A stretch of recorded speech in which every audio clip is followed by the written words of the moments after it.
Can you read this? Can you see this? I think you can. I guess I can make it bigger on this side. Okay, these...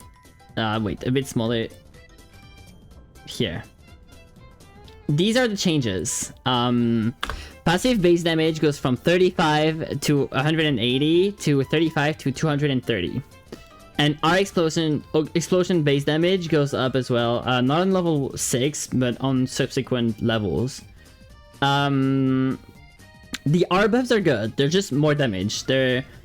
whenever you see a Hwei ulting someone late game, it looks ridiculous. It does no damage. It does slow, sure, but no damage. When you compare it to like a Lux ultimate, it's night and day how much damage Lux does compared to Hwei. So this is a good change, right? Plus, he's pretty strong up until level 6. It's really later that he kind of falls off because his scalings are not that good. So adding more damage later makes sense. Cool. The more important change though is this part right here. Hwei passive base damage goes from 35 to 180 to 35 to 230. Why is it so important? Because... okay, you're a bad Hwei player. You don't play Hwei well, and you don't know what you're doing. You might do something like this. Here, you use all your spells, right?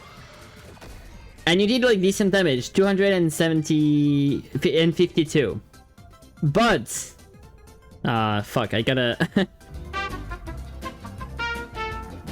But if you're a good Hwei player, you know that the key to doing more damage is proccing more passives. So you will WE, you will engage with maybe a fear like before, but you're gonna auto to proc the passive first, then QQ and ult to proc the passive a second time, resulting in like way more damage. That's 841.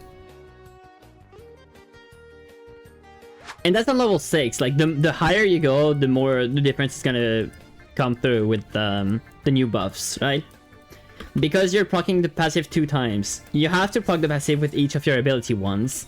So it means you need one of these orbs to be procced with an auto attack, because it does put a passive mark on it. So then you can proc the mark, and then create another one with this QQ, and then ult for a second passive proc. That's like the big difference maker between a bad Hwei and a good Hwei. When you want to do a full combo, right? Like, this is not necessarily laning, because in laning you're more gonna be focused on keeping your distances and doing this from afar, for instance. But like later down the line, if you're in the bush waiting for an enemy and they face check, this is how you do the most damage possible. So naturally, buffing the passive means that since you proc it twice if you're a good Hwei, but once if you're a bad Hwei, it's gonna obviously buff the good Hweis. And it's gonna become even more important to actually proc it twice in every trade. I just wanted to say that. Then we can think about like what is a good Hwei combo, considering the fact that you have to use these bubbles on an auto attack. So you have to use an E spell first, I would say, like EW. You stun them, you proc it, and then you go for this. My question is, would it be possible to... Alright, so if I do this and then I do... Okay, because if you do this combo that's normal from a far range and you can't auto attack, it would be EQ, QQ. And it actually procs your third bubble. But it procs your bubble on the passive proc, I would think. So I'm wondering if you can put a passive mark while the passive is still exploding from your previous thing. So the question would be, can you do... That was double passive proc, I'm pretty sure. Okay, I think it was double passive proc. The damage would definitely be like this if it was double passive proc.